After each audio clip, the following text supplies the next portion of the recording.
ये किसान मन के धरती में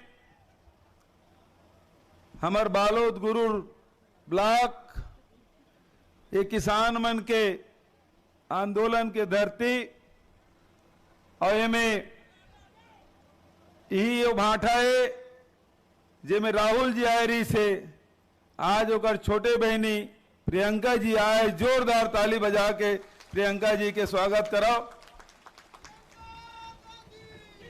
आदरणीय सचिन पायलट जी, हमारे प्रभारी आदरणीय दीपक बैज जी, हमारे प्रदेश कांग्रेस कमेटी के अध्यक्ष और हमारे लोकप्रिय प्रत्याशी भाई बीरेश ठाकुर जी, भाई राजेश जी, यहाँ बालोद जिला के तीनों विधायक आदरणीय अनिला भेड़िया जी, आदरणीय भाई आदरणीय संगीता सिन्हा जी और भाई कुंवर सिंह निषाद जी, अंबिका मरकाम जी, फूलो देवी नेताम जी, हमारे राज्यसभा सदस्य पूर्व अध्यक्ष भाई मोहन मरकाम जी, हमारे राष्ट्रीय सचिव और सबों विधायक साथी मन, प्रदेश कार्यकारिणी के पदाधिकारी और हमारे जिला अध्यक्ष, सबों उपस्थित हमारे युवक कांग्रेस, स्वयं सेवा दल, महिला कांग्रेस के सब पदाधिकारी मन और दूर दूर से आए हुए सबों हमारे भाई बहनी मन, पत्रकार संगवारी मन।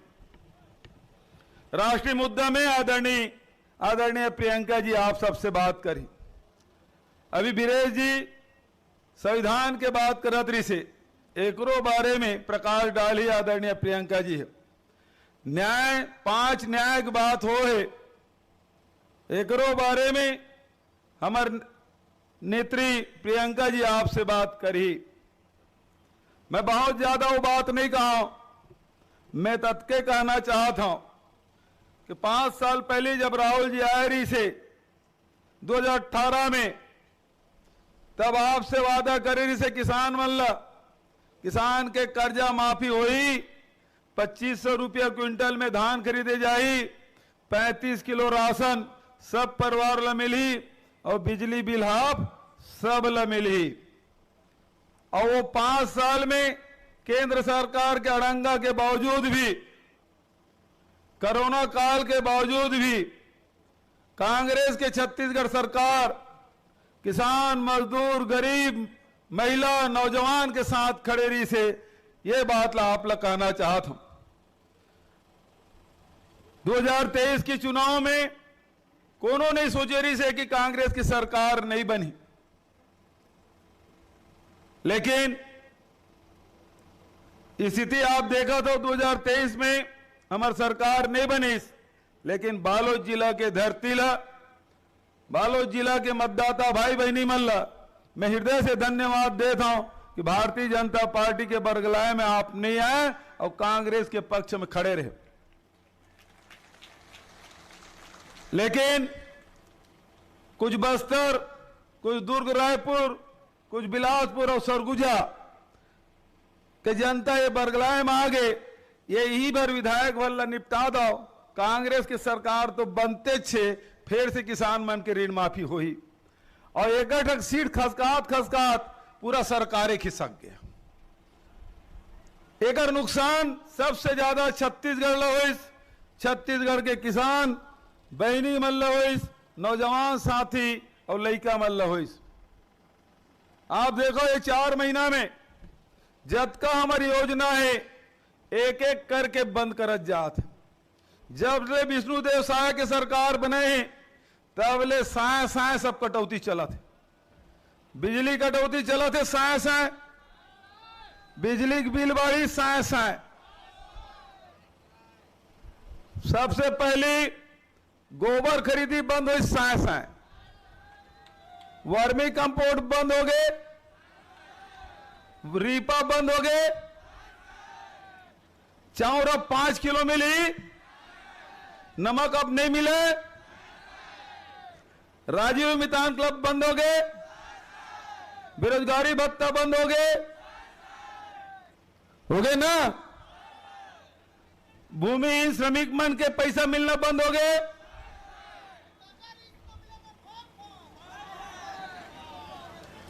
अब आवास नहीं मिला थे, 18 लाख आवास नहीं मिला थे, पहली किस्त दे रहे हैं, दूसरा किस्त बंद हो गए ना। ये 1 अप्रैल के जमीन के रजिस्ट्री बढ़ गए और दारू की कीमत बढ़ गए। ये साया सरकार चलत बहनी मतलब बहुत जन लोग पता नहीं है। रमन सिंह 7 किलो चाउर दे रही से हमार सरकार इस तो 35 किलो चावल सब परिवार ला नमक देते रहे हैं, आदिवासी क्षेत्र में चना भी देते रहे हैं। लेकिन जब से साया जी के सरकार बने अभी राशन कार्ड कतको जन मिले, कतको जन नहीं मिले। कतका जन मिले हाथ उठा बोला, बहुत जन मिले। तो पांचू को दिल का लिखा है पढ़े हो, बात फोटो वाला देखे देखे काम मत करो। पांचू में जो लिखा है तेने पढ़ो। हमार सरकार रही से एक आदमी 10 किलो, दो है 20 किलो और 3 से 5 है तो 35 किलो और 5 से अधिक है तो 7 किलो प्रति व्यक्ति। मिला दरी से कि नहीं मिला दरी से? और अब एक जने 5 किलो, 2 जने 10 किलो, 3 जने 15 किलो, 20 किलो कटौती हो गए। नमक के कटौती, चना के कटौती हो गए। 1000 रुपये दीस ऐसे 20 किलो काट दीस, 50 रुपये किलो बिसाहो काबर के सबो धान लग बेच डरे हो। अब चाउर ल बिसाहो 1000 रुपये दीस और 1000 के चाउर खरीदो, खाए पिए बराबर। ये स्थिति है सरकार के। जब से सरकार बने केवल लूटे काम करें। आप देख लो स्वामी आत्मानंद अंग्रेजी स्कूल और मैं फीस पटाए लगी, पहले निःशुल्क रही से, रीस की नहीं रही से। पीएससी और व्यापम में फीस नहीं लगा रही से, अब फीस लगी आप ला। तो ये लगातार लूटे काम करा थे। एक तरफ महंगाई मार भारत सरकार के द्वारा, पेट्रोल के भाव बढ़े, डीजल के भाव बढ़े, रसोई गैस के भाव बढ़े, माटी तेल सुंघेल नहीं मिला थे, है कि नहीं स्थिति? और ये तरफ होर्डिंग लगे 18 लाख आवाज सब ला। कहां है मोदी गारंटी? एको जन मिले आवास? 400 रुपए में गैस सिलेंडर मिले को जन ला? नहीं मिले ना। तो 4 महीने में चुनाव है, तब तो तुम ठग दीस। चुनाव के बाद देख लो सबके घर में सत्यापन करे जाए 1000 रुपया दे देला। काकर घर फटफटी, काकर घर ट्रैक्टर है, काकर पक्का मकान है, काकर घर नौकरी वाला है, कौन 75 क्विंटल धान बेचत, वो सबके कटने वाला है। तो ये बात ला आप ला समझना है। भारतीय जनता पार्टी के मन कहते ये न्याय राहुल जी और खड़गे जी घोषित करे, ये न्याय बराते कन पैसा काल आई। 1 लाख रुपया महिला मन दी, 400 रुपया मनरेगा मजदूरी दी, स्वामीनाथन कमेटी की रिपोर्ट लागू करी। कहां लाई अतक पैसा? और हम छत्तीसगढ़ वाला मन जाना था राहुल जी केस जब 2500 रुपया क्विंटल में धान खरीदे जाए, ये भारतीय जनता पार्टी मन कहा है अरे हमन 2100 नहीं दे सके भूपेश, ये 2500 ते कहां दे डरबे। लेकिन बालोद और पूरा छत्तीसगढ़ के किसान जाना थे 5 साल किसान के ऋण माफी भी हुई और 2500 रुपया क्विंटल में धान भी खरीदी हुई। पिछले साल तो 2640 और 2660 रुपया मिलिस के नहीं मिलिस। और जब 5 साल हम दे सका था तो जेन अभी न्याय के बाद राहुल जी और खड़गे जी के तीनों हो सका थे। और दूसरा बड़े बात, मोदी जी तो उद्योगपति मित्र मन के 16 लाख करोड़ रुपया ते माफ करेस।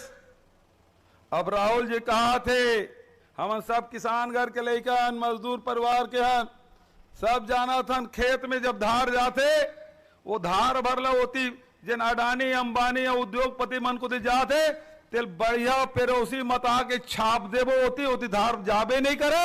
वो धार सब लौटी किसान तरफ, मजदूर तरफ, महीने और नौजवान मन तरफ। ते मन जिन गुमराह करे थे कि किसान ला पैसा नहीं मिल सका है, महिला मन ला पैसा नहीं मिल सका है, ये गलत बात है। छत्तीसगढ़ में करके हम दिखा दें, जब छत्तीसगढ़ में हो सकते तो ये बात दिल्ली और पूरा हिंदुस्तान में हो सकते कि नहीं हो सका है। तो बहुत ज्यादा वो बात नहीं कहते हुए आज ये मंच में पहले राहुल जी आ रही से, आज प्रियंका जी आए। अभी नांदगांव लोकसभा में मोहड़ में जा थे, जी प्रियंका जी का सभा है। कुछ साल पहले वहां सोनिया जी आ रही से, कहते सुखद संयोग के भैया भी जी मंच में आ रही तीहों आए और माता जी आ रही से, तीनों आज प्रियंका जी जा थे। तो मैं अत के बात कहते हुए आप सब भाई बीरेश ठाकुर ला वो समय 6000 से थोड़ के रह गिरीश भाई, ये वक्त कोई कसर उसर नहीं रहना चाहिए। जिताओ कि नहीं जिताओ?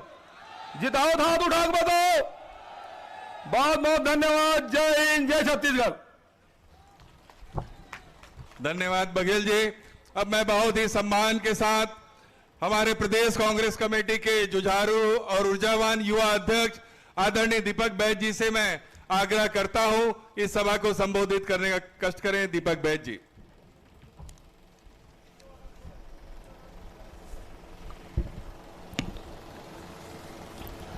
आज की बालोद के सभा में उपस्थित बड़े सम्मान के साथ आदरणीय प्रियंका दीदी जी, राष्ट्रीय महासचिव, एक बार जोरदार तालियों से स्वागत करिए। और साथ ही हमारे छत्तीसगढ़ के प्रभारी माननीय सचिन पायलट जी, अभी भाषण दे रहे थे पूर्व मुख्यमंत्री भूपेश बघेल जी, अब चंदन यादव जी और विजय जांगीर जी, प्रभारी सचिव माननीय राजेश तिवारी जी, पुलुदेवी नेताम जी, कवासी लखमा जी, मोहन मरकाम जी, अनिला भेड़िया जी, संगीता सिन्हा जी, कुंवर निषाद जी, अंबिका मरकाम जी और पूर्व विधायक जिला अध्यक्ष और सभी हमारे मंचासीन साथीगण और आपके बालोद जिले के बाचा, आपके प्रत्याशी, कांग्रेस के प्रत्याशी माननीय वीरेश ठाकुर जी। आदरणीय साथियों, लोकसभा चुनाव चल रहा है। ये लोकसभा चुनाव देश का चुनाव है। ये देश के चुनाव में सबसे बड़ा हमारे लिए चुनौती है कि देश का संविधान बचाना है, देश का लोकतंत्र बचाना है और देश में आरक्षण बचाना है। देश में लोकतंत्र बचाना है, संविधान बचाना है, आरक्षण बचाना है। तो किसको जिताना है? किसको जिताना है? किसको जिताना है? आदरणीय साथियों, माता बहनों, लगातार 10 साल केंद्र में भारतीय जनता पार्टी की सरकार है। 10 साल में देश को हालत खराब कर दिए, देश को बर्बाद कर दिए। देश की जनता हाहाकार, महंगाई चरम पर, बेरोजगारी चरम पर, किसान बर्बाद हो गए, युवा बर्बाद हो गए, माता बहनें सुरक्षित नहीं, देश के युवा सुरक्षित नहीं। इसलिए आज बालोद और कांकेर लोकसभा मांग रहा है बदलाव, छत्तीसगढ़ मांग रहा है बदलाव और पूरा देश मांग रहा है बदलाव। इसलिए किसे जिताना है? इसलिए किसे जिताना है? आदरणीय साथियों, माता बहनों, क्योंकि पिछले कांग्रेस की सरकार में छत्तीसगढ़ में हमारी सरकार ने बेहतर काम किया, किसानों के हाथों को मजबूत करने का काम किया और तो और युवाओं को नौकरी देने का काम किया, छत्तीसगढ़ के गरीब लोगों को मजबूत करने का काम किया, छत्तीसगढ़ के आदिवासियों को मजबूत करने का काम किया, छत्तीसगढ़ के आने वाला पीढ़ी को मजबूत करने का काम किया। लेकिन जब से भारतीय जनता पार्टी की सरकार आई, इस 4 महीने में भारतीय जनता पार्टी की सरकार आते साथ जो हमारी सरकार ने जो जो योजनाओं को लागू कर दी है, उन योजनाओं को बंद करने का काम किया। कैसे बंद किया? साएं साएं कैसे बंद किया? कैसे बंद किया? अभी पूर्व मुख्यमंत्री भूपेश बघेल बोल रहे थे कि नहीं सब कट गया साएं साएं। आदरणीय साथियों, माता बहनों, यही सब चीज याद करना है हमको, क्योंकि 4 महीने में छत्तीसगढ़ की अभी वर्तमान सरकार ने, भारतीय जनता पार्टी की सरकार ने 16,000 करोड़ छत्तीसगढ़ की जनता को कर्जा में डुबो दिया है। 16,000 करोड़ कर्जा में लाद दिया है 4 महीने में। सोच लीजिए अब 5 साल और उनको सरकार चलाना है, छत्तीसगढ़ का क्या हालत होगा, छत्तीसगढ़ की जनता कल्पना नहीं कर सकती। इस छत्तीसगढ़ में भारतीय जनता पार्टी की सरकार आते साथ ही अपराध बढ़ गया है, चोरी, लूट, डकैती, माता बहनें सुरक्षित नहीं, अपहरण बढ़ गया और हत्याएं बढ़ गई है। इस भारतीय जनता पार्टी की सरकार ने सिर्फ 4 महीने में छत्तीसगढ़ को अपराध का गढ़ बना दिया है। इसलिए आदरणीय माता बहनों, इस समय कांकेर का इतिहास बदलना है। 1995 के बाद यह सीट हम कांग्रेस नहीं जीत पाई है, क्योंकि पिछले समय कम अंतर से, सिर्फ 6000 अंतर से हमारे बृजेश ठाकुर नहीं जीत पाए हैं। अगर इस समय बालोद की जनता तीनों विधानसभा सीट में अगर इस समय लीड मिलेगा तो बृजेश ठाकुर को दुनिया का कोई ताकत जीतने में नहीं रोक सकता। आदरणीय माता बहनों, इसलिए मैं सभी लोगों से कहना चाहता हूं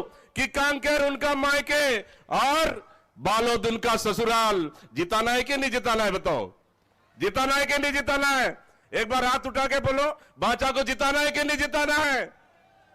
इस समय हम लोग कहीं भी चूक नहीं करना है। आदरणीय साथियों, 1995 का रिकॉर्ड इस समय तोड़ के हमको कांग्रेस को जिताना है, क्योंकि हमको आदरणीय दीदी का भाषण सुनना है। इसलिए मैं अपनी बात को समाप्त करते हुए, आदरणीय साथियों, तकदीर भी बदलेगी, तस्वीर भी बदलेगी, हिम्मत ना हार, मंजिल के मुसाफिर, बस मेहनत कर, इस बार कांकेर का इतिहास भी बदलेगी। इन्हीं शब्दों के साथ बहुत बहुत धन्यवाद देते हुए मैं अपने वाणी को विराम दे रहा हूं। जय भारत, जय छत्तीसगढ़, जय हिंद, जय कांग्रेस। इस देश में किसानों की जो लड़ाई लड़ते रहे हैं, उस परिवार से आदरणीय सचिन पायलट जी को मैं आमंत्रित करता हूं, संबोधित करें। आदरणीय प्रियंका गांधी जी, हमारे उम्मीदवार बृजेश ठाकुर साहब, श्रीमती सिन्हा, अनिला भेड़िया जी, अंबिका जी, निषाद साहब विधायक, मंच पर सभी नेतागण, साथियों, हम सब यहाँ पर प्रियंका जी को सुनने के लिए आए हैं और बहुत महत्वपूर्ण संदेश आज देंगी आप लोगों के लिए। मैं तो सिर्फ इतना कहना चाहता हूँ कि छत्तीसगढ़ में एक बदलाव की लहर मुझे दिख रही है। बृजेश ठाकुर साहब जो पिछली बार बहुत कम अंतर से रह गए थे, इस बार सभी लोग, नौजवान, बुजुर्ग, महिला, अपना पूरा आशीर्वाद दें।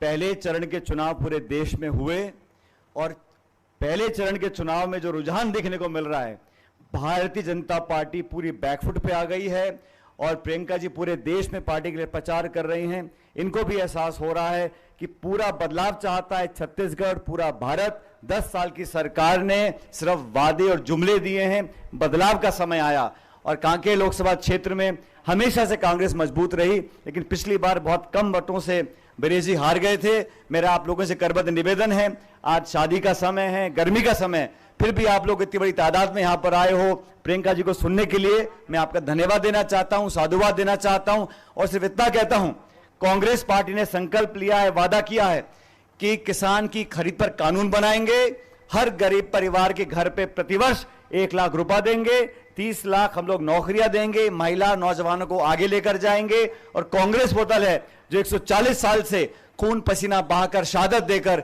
इस देश को मजबूत रखकर आगे लेकर गया है। 26 तारीख को मतदान जब हो, बृजेश ठाकुर जी को भारी बहुमत देकर जिताएं। और मैं तो कहता हूं, भारतीय जनता पार्टी बोलती है 200 पार, 300 पार, 400 पार, 500 पार। 4 जून को जब परिणाम आएगा तो दक्षिण से भाजपा साफ और उत्तर से हाफ। भारतीय जनता पार्टी का घमंड और अहंकार टूटेगा और राहुल गांधी जी, प्रियंका गांधी जी के मेहनत रंग लाएगी। मैं इन्हीं शब्दों के साथ आप सबसे करबद्ध निवेदन करता हूं कि बहुत जोरदार तालियां बजाकर प्रियंका जी का स्वागत करें और उनकी बातों को सुने। बहुत बहुत धन्यवाद। जय हिंद। प्रियंका गांधी जिंदाबाद, प्रियंका गांधी जिंदाबाद।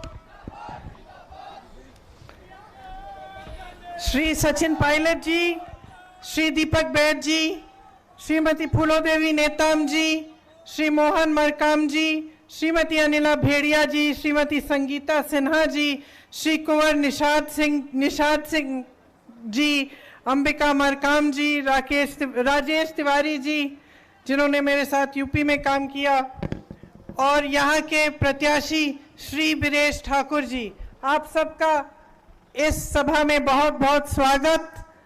और मंच पर विराजमान सभी नेतागण, श्री वोरा जी भी, सबका यहाँ पे बहुत बहुत स्वागत। मेरी प्यारी बहनों, प्यारे भाई, आपका भी बहुत बहुत स्वागत। सब भैया बहनी, दीदी दाई, मल्ला, जय जोहार। बहुत समय से इंतजार कर रही हैं, गर्मी भी है, आज शादियां भी बहुत है ना। फिर भी आप यहाँ आई हैं मेरी बातों को सुनने के लिए, इसके लिए आपका बहुत बहुत धन्यवाद। भाइयों आपका भी।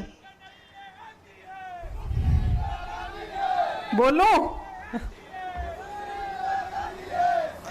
देखिए, ये जो आपका इलाका है प्राकृतिक संसाधनों से भरपूर इलाका है। आप मेहनती लोग हो, आपने ये प्रदेश अपनी मेहनत के बल पे बनाया और आप ही की मेहनत के बल पर, इस देश के किसानों की मेहनत के बल पर, इस देश के आदिवासियों की मेहनत के बल पर हमारा देश बना है। हमारा जो स्वतंत्रता संग्राम था वो आप जैसे ही लोगों ने चलाया। हाँ, गांधी जी ने उसका नेतृत्व किया, बड़े बड़े नेता थे, लेकिन आप अगर एकजुट नहीं होते, अगर ये इस देश की जनता एकजुट नहीं होती तो हमें आज़ादी कभी नहीं मिलती। तो ये जो आज़ादी है, जो हमारा स्वतंत्र देश है, ये हमारे लिए बहुत ही महत्वपूर्ण है। आपके लिए आपको अधिकार मिलते हैं, इसी से आपको संविधान मिला, संविधान से आपको अधिकार मिले, चाहे आप किसी भी वर्ग के हों, चाहे आप कितने भी गरीब या अमीर हों, आपको एक बहुत बड़ा अधिकार संविधान ने दिया और वो अधिकार ये था कि आप वोट डाल सकते हैं। तो अब चुनाव का समय है, वोट डालने का समय है। आपके सामने यहाँ आकर भाषण देने का मौका मिल रहा है, बहुत खुशी हो रही है मुझे। मैं चाहती हूं कि चुनाव के मौके पर आप दो बहुत महत्वपूर्ण मुद्दों को अपने मन में रखें। पहला ये कि देश भर में क्या हो रहा है, देश की राजनीति कैसे चल रही है, आगे चल के देश का क्या होगा, भविष्य हमारा कैसा लग रहा है। और दूसरा कि आपकी जो रोज की जिंदगी है, आपके जो संघर्ष हैं, आप जो दिन रात मेहनत कर रहे हैं, आपका जो संघर्ष है उसकी कोई सुनवाई है या नहीं है। ये दो बड़े बड़े मुद्दे हैं मुख्य तौर पर। तो मैं थोड़ा दोनों मुद्दों पर आपसे बातचीत करना चाहती हूँ। देखिए, जहाँ तक आपका जीवन है और आपके संघर्ष हैं, आपसे अच्छी तरह कोई इनको समझता नहीं है। सही बात है कि नहीं? मेरी बहनें बैठी हैं, महंगाई कितनी बढ़ चुकी है, आप किस तरह से रोज़ के जीवन को आप आगे बढ़ाते हैं, किस तरह से जब आपको दुकान जाना पड़ता है, कुछ खरीदना पड़ता है, तो किस तरह से उस चीज़ को आप खरीद पाते हैं। आपके घर में सभी मेहनत कर रहे हैं, आप कर रही हैं, आपके पति कर रहे हैं, घर में कोई रोज़गार के लायक कोई बड़ा बच्चा हो तो वो भी कहीं ना कहीं से जुगाड़ करके मेहनत कर रहा है। कमाई सब कर रहे हैं, लेकिन वो कमाई पूरी नहीं हो रही है। तो जितनी भी आप मेहनत कर रहे हैं, फिर भी जब जब कोई त्योहार आता है या कोई ऐसी मुश्किल आ जाती है आपके जीवन में कि कोई बीमार पड़ गया या घर में कुछ टूट गया, छत से पानी आ रहा है, कुछ भी हो, और आपको मरम्मत करनी हो या इलाज कराना हो या बच्चों के लिए फीस देनी हो या कुछ नया खरीदना हो, तो दिल में घबराहट होती है कि किस तरह से होगा, क्योंकि महंगाई पिछले 10 सालों में हद से ज़्यादा बढ़ चुकी है।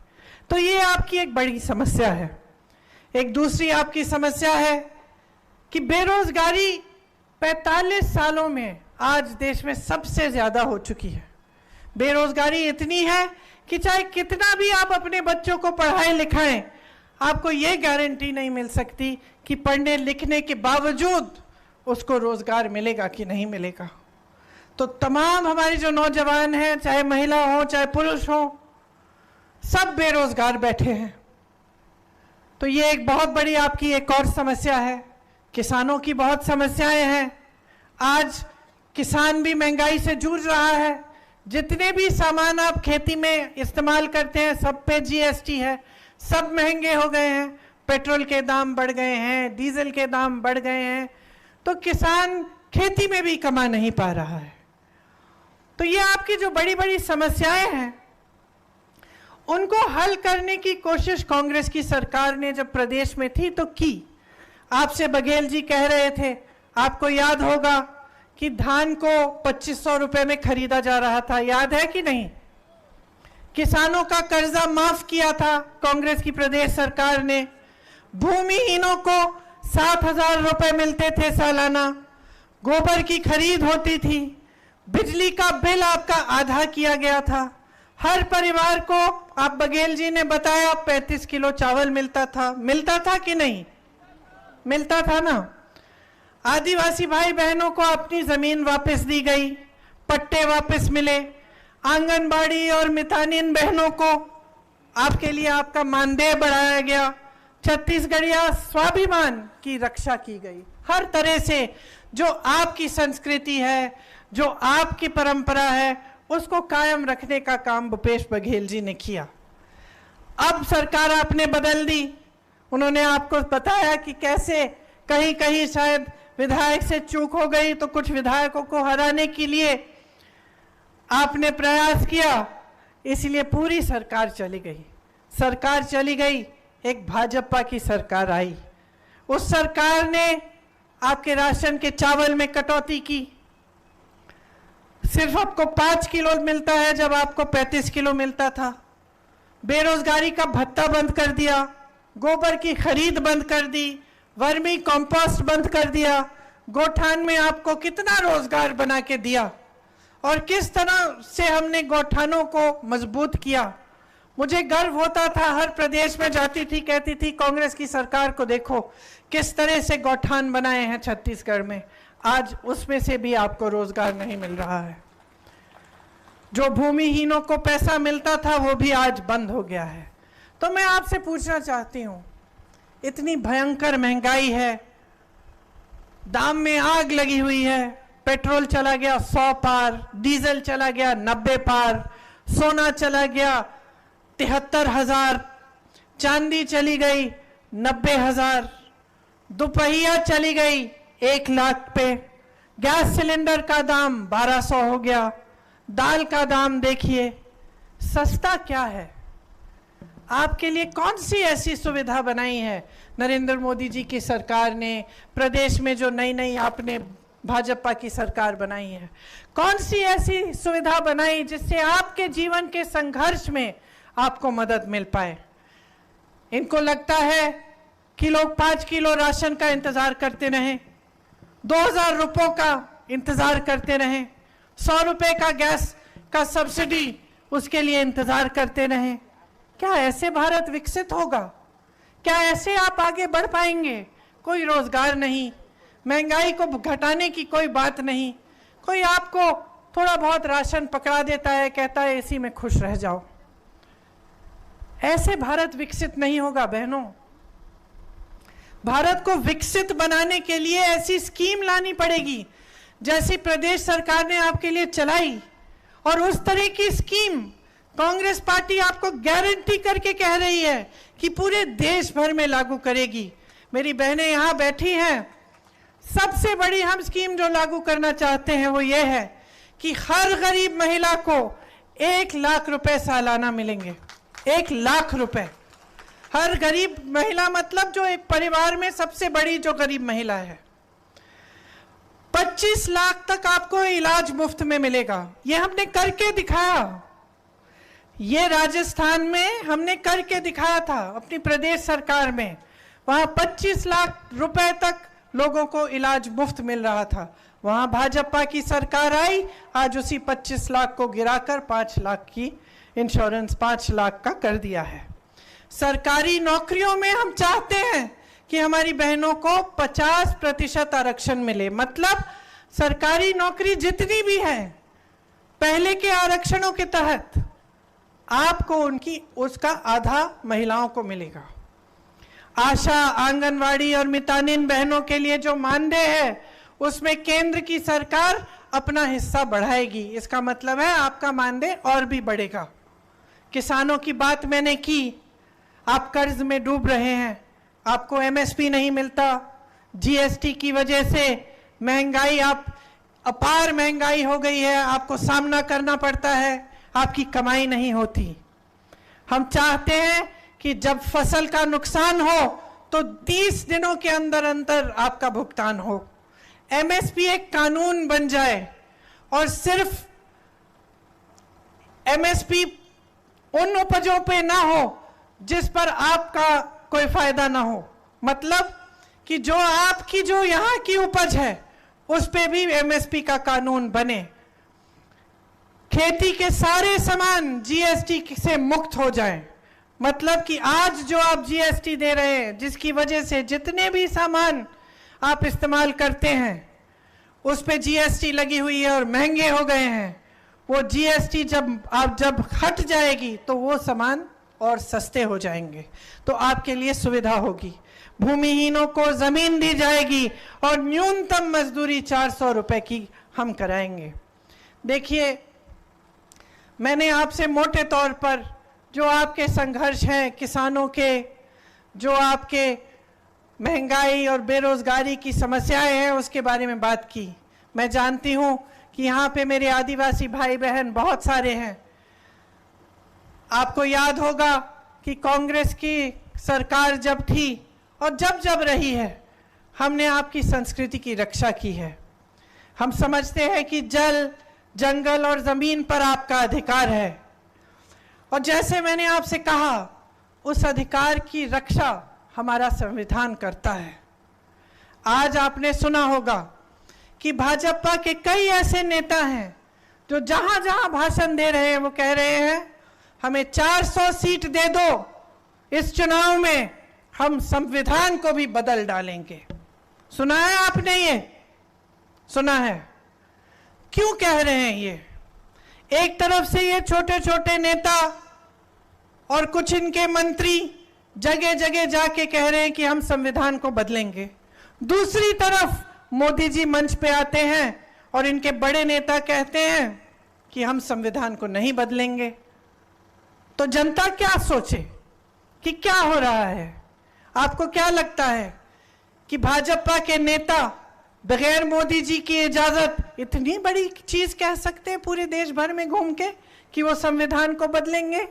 नहीं भाइयों और बहनों, ये एक पूरी साजिश है कि सबसे पहले छोटे छोटे नेता, मंत्री, अलग अलग नेता देश के अलग अलग कोनों में जाकर ये कहेंगे कि संविधान बदल डालेंगे, और मोदी जी मंच पे खड़े होकर मना कर देंगे कि नहीं नहीं, ऐसा हम नहीं करेंगे।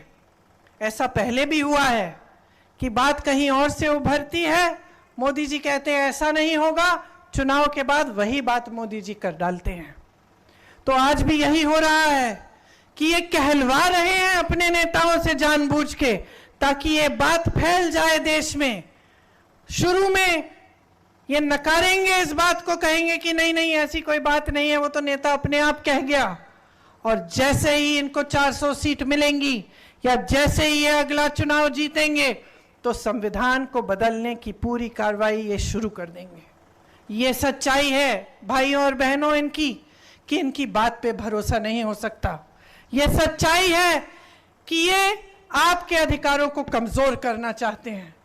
इसी संविधान ने आपको वोट दिया, इसी संविधान ने आपको आरक्षण दिए, इसी संविधान ने आदिवासियों की संस्कृति को बचाकर रखा, इसी संविधान ने इस देश के दलितों को आगे बढ़ाने का काम किया।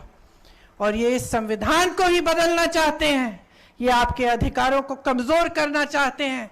और ये मत समझिए कि ये कोई दूर की बात है कि संविधान को बदल डाला तो आपके जीवन पे असर नहीं होगा। ये बहुत बड़ी गलतफहमी होगी आपकी अगर आप ऐसा समझेंगे। आपके जीवन पे इसका डायरेक्ट असर पड़ेगा, सीधा असर पड़ेगा। अगर संविधान बदल डाला तो आज जो सम्मान का जीवन जी रहे हैं आप, आज जो अधिकारों से भरपूर जीवन जी रहे हैं आप, कि आप खड़े होकर अपने अधिकारों को मांग सकते हैं, आप सवाल उठा सकते हैं नेताओं से कि मेरे लिए काम क्यों नहीं करा, आप अपने वोट द्वारा सरकारों को बदल सकते हैं। ये सब अधिकार मिट जाएंगे अगर संविधान बदला जाएगा। तो सबसे बड़ी बात आपको समझनी पड़ेगी कि क्या आप एक ऐसा देश चाहते हैं जिसमें भविष्य में आपका संविधान ही बदला जाए और आपके अधिकार कमजोर किए जाएं। दूसरी बात कि इनकी सरकार किस लिए चल रही है। अगर आपके लिए चल रही होती भाइयों और बहनों, तो ये जो समस्याएं हैं आपकी ये आस्ते आस्ते मिट जाती। 10 सालों से इनकी सरकार चल रही है केंद्र में मोदी जी की। क्या आपका जीवन बदला है? क्या आपकी समस्याएं कम हुई हैं? क्या आपकी तरक्की हुई है? आपने तो सुना होगा कि भाजपा के नेता कहते हैं कि मोदी जी विश्व के सबसे बड़े नेता हैं। सुना है कि नहीं? टीवी पे भी आप यही देखते हैं। आपको तो ये कहा जाता है कि ऐसे चुटकी में चाहें तो दुनिया भर में जितने भी जंग हो रहे हैं उनको मोदी जी रुकवा सकते हैं। तो अगर चुटकी भर में मोदी जी इतने ताकतवर हैं कि दुनिया भर में जितने भी जंग हो रहे हैं उनको रोक सकते हैं, अगर मोदी जी इतने ताकतवर नेता हैं कि दुनिया भर के जितने भी प्रधानमंत्री और प्रेसिडेंट हैं सब उनको बहुत बड़ा मानते हैं, तो मुझे बताइए मोदी जी ने आपके लिए बेरोजगारी कम क्यों नहीं की? मोदी जी ने आपके लिए महंगाई क्यों नहीं घटाई? मोदी जी ने आपको अपने पैरों पे खड़ा होने का काम आपके लिए मोदी जी ने 10 सालों में क्यों नहीं किया? मोदी जी खुद सक्षम बनते रहे। आप जब भी उनको देखेंगे तो आप देखिए अकेले दिखते हैं, सब साफ सुथरा होता है, बहुत सक्षम दिखते हैं, क्योंकि सारी मीडिया सबका यही प्रयास है कि आपको लगे कि बहुत ताकतवर ये नेता है।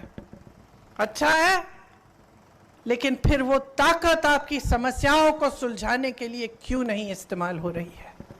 या तो इतने ताकतवर नहीं है जितना दिखाया जा रहा है आपको, या फिर उनकी नीयत में कोई समस्या है, या फिर वो आपकी समस्याओं को सुलझाना नहीं चाहते।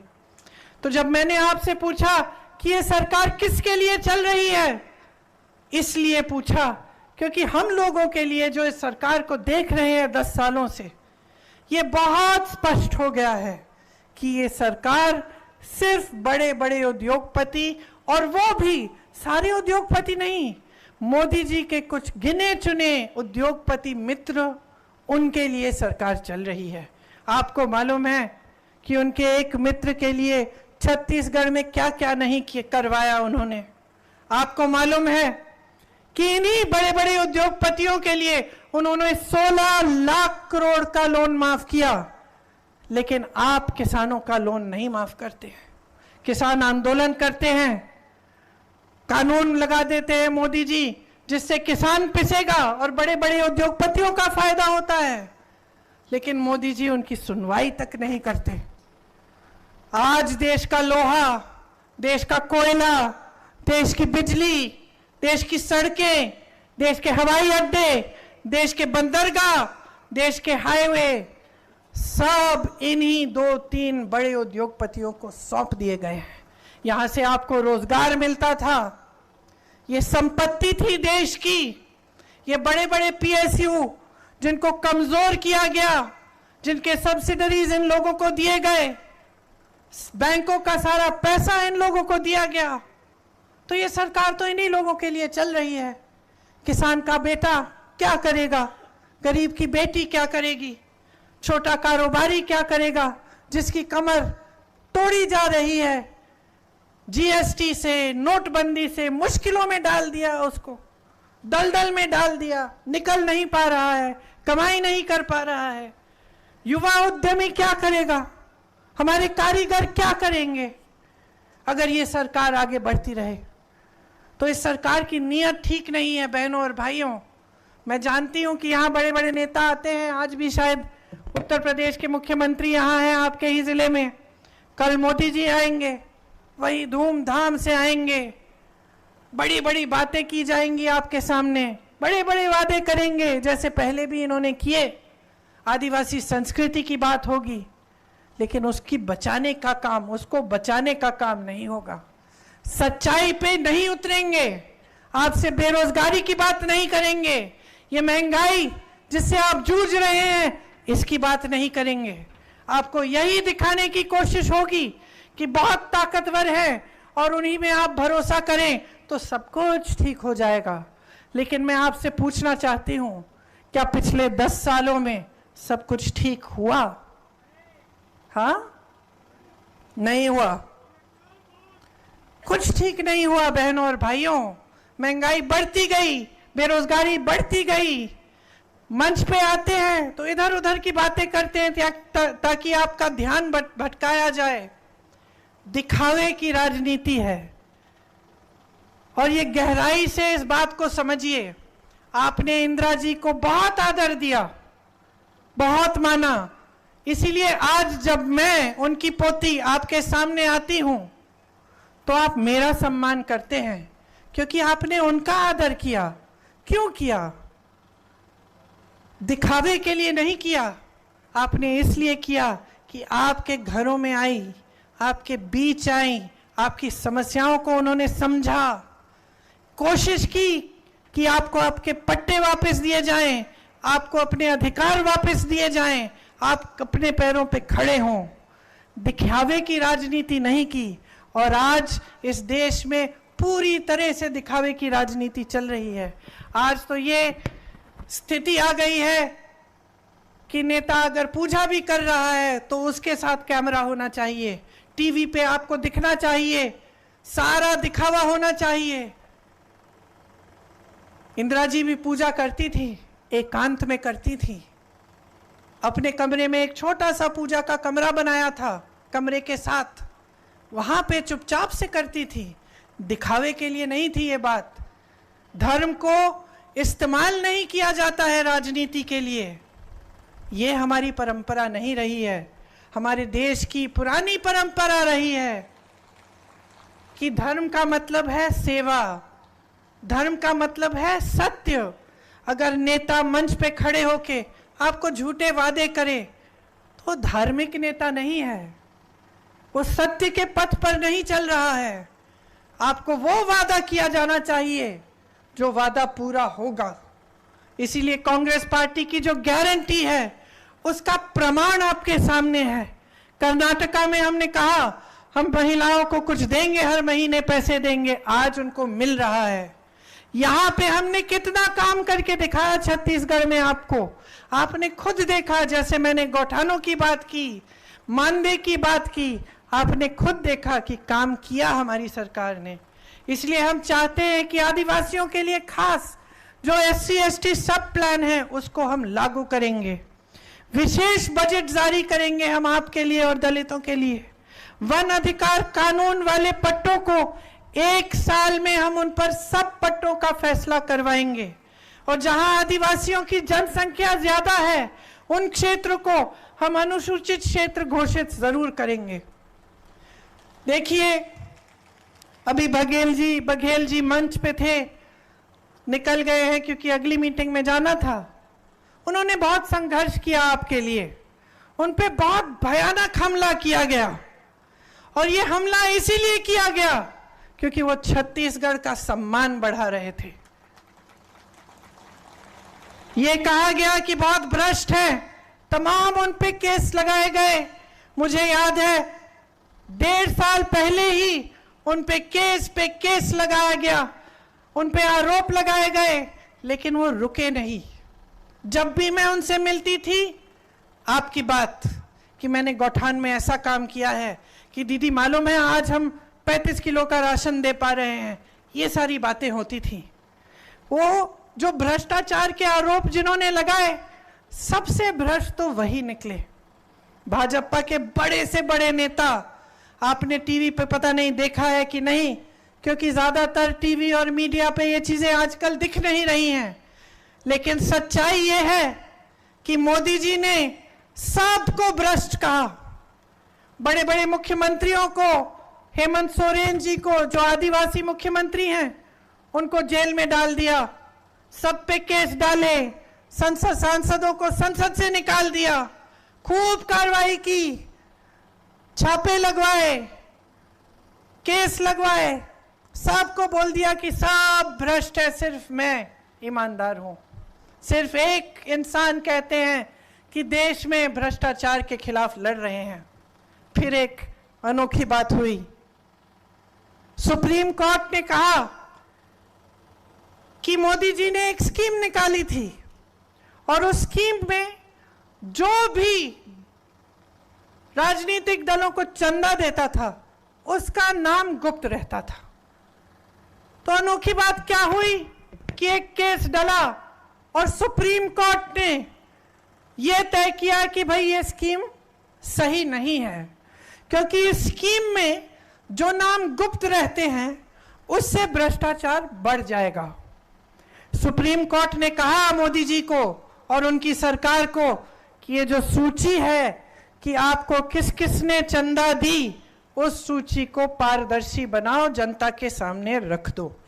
इलेक्टोरल बॉन्ड्स कहलाती थी वो स्कीम। तो सबसे पहले तो सरकार ने कहा कि भाई सूची नहीं मिल रही।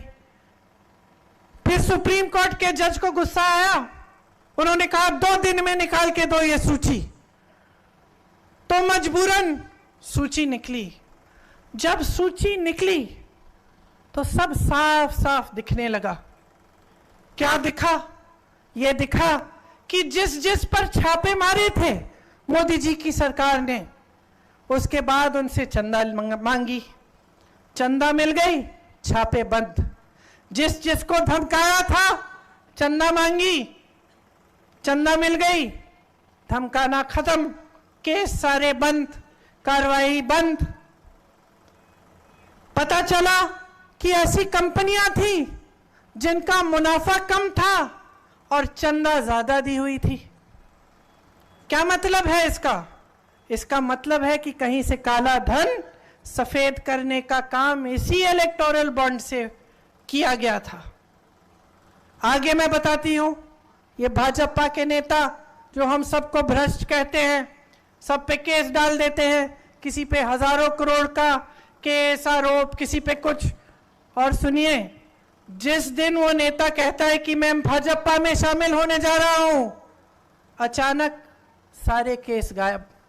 अचानक वही भ्रष्ट नेता साफ हो जाता है, वही भ्रष्ट नेता ईमानदार हो जाता है। ये लोग परिवारवाद का आरोप लगाते हैं, कहते हैं कि इन लोगों को सिर्फ अपने परिवार की परवाह है। अगर इंदिरा जी को सिर्फ अपने परिवार की परवाह होती तो आज उनके शहीद होने के 30 साल बाद आप उनका इतना आदर नहीं करते। अगर हमें सिर्फ अपने परिवार की परवाह होती तो हम तो आराम की जिंदगी जीते, हमें क्या था। लेकिन हम सेवा करना चाहते हैं, क्योंकि हमारे दिल में सेवा की भावना है, श्रद्धा की भावना है आपके लिए। ये लोग हमें कहते हैं कि हम परिवारवादी हैं, फिर क्या होता है? जिसका बेटा, जिस बड़े नेता का बेटा या जिसके परिवार का सदस्य भाजपा में शामिल होना चाहे, उसको एकदम तेजी से ले लेते हैं। आज मैं दावे के साथ कह सकती हूं कि बड़े परिवारों के बेटे बेटियां, चाचे चाचियां सब उन्हीं की भाजपा में शामिल हो गए हैं, और तब परिवारवाद के सारे आरोप खत्म। तो देखिए, गहराई से समझिए आपके सामने क्या हो रहा है। एक समय में आप नेताओं से नैतिकता की उम्मीद रखते थे, सादगी की उम्मीद रखते थे, ईशान और शोहरत की नहीं, नाटक की नहीं, कि आपके सामने आकर कोई भी नया नाटक कर ले और नैतिकता की कोई बात नहीं हो। इस पूरे देश की परंपरा रही है, और महात्मा गांधी जी के समय से नहीं, ये हिंदू धर्म की पुरानी परंपरा है, ये आदिवासी परंपरा भी है, कि अपने जो बड़े होते थे, जो नेता होते थे, उनसे हम ये उम्मीद रखते थे कि वो हमसे सच बोलेंगे, वो हमारे लिए अच्छा करेंगे, वो हमारे साथ विश्वासघात नहीं करेंगे। इसीलिए आप गहराई से समझिए कि आपको बदलाव लाना पड़ेगा। इस बार अगर आपने कांग्रेस के हाथ मजबूत नहीं किए और फिर से आप 5 सालों के लिए भाजपा की सरकार ले आए, तो 5 साल और इस देश में क्या क्या होगा इसकी गारंटी कोई नहीं ले सकता।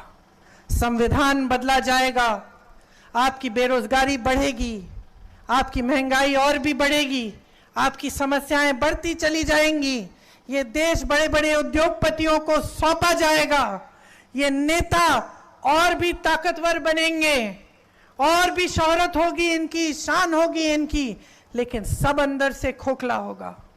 और आपके जीवन इसी दलदल में पड़े रहेंगे। तो अगर इस दलदल से निकलना है, अगर परिवर्तन चाहते हैं, तो एक ही रास्ता है, अपने वोट से अपने अधिकार को मजबूत करिए, अपने वोट को सोच समझ कर डालिए, अपने वोट को अपनी ताकत बनाइए और अपनी ताकत के बल पे खड़े होकर इस देश में बदलाव लाइए।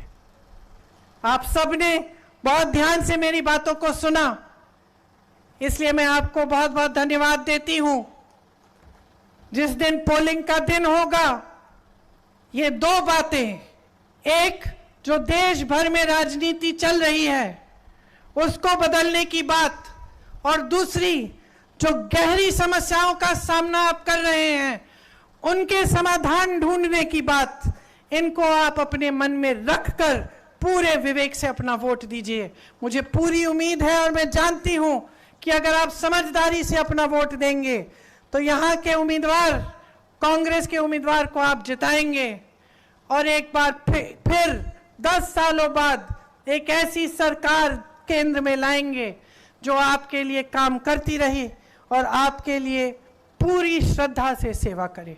धन्यवाद। जय हिंद। धन्यवाद प्रियंका जी, हम आपके आभारी हैं और आपके परिवार के हम सब ऋणी हैं कि जिन्होंने इस देश के लिए सर्वस्व निछावर करने का काम किया है। आप सब बताइए कि हम सब गांधी परिवार के सदस्य हैं, प्रियंका जी के साथ है। दोनों हाथ ऊंचा करके आप समर्थन दीजिए। मैं आभार प्रदर्शन करने के लिए जिला कांग्रेस कमेटी के अध्यक्ष चंद्रप्रभा जी को आमंत्रित करता हूं, आभार प्रदर्शन करें।